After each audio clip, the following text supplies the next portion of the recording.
हे मंदिराचं गर्भगृहाचं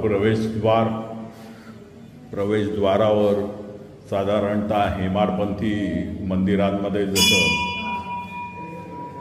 द्वार शाखा आणि ललाट बिंब असतं तसंच इथे पण आहे। पुन्हा तेच की मंदिरामध्ये रंगकाम केलेलं असल्यामुळे या मंदिराचं सौंदर्य तसं थोडंसं लपलं जातंय।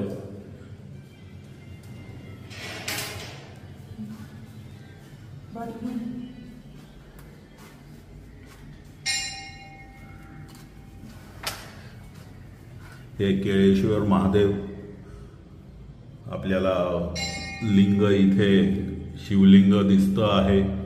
एक छोटं शिवलिंग पण आहे। शिवलिंग थोडंसं वेगळ्या पद्धतीचं बघायला मिळतं आहे। या पद्धतीचं असं कोरीव काम केलेलं शिवलिंग मी आजपर्यंत बघितलं नाही।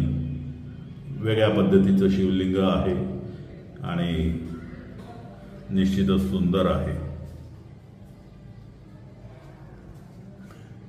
बाकी गर्भगृह एकदम साधं आहे। दगडी बांधकाम करण्यात आलेलं आहे आणि त्याला काळा कलरही देण्यात आलेला आहे।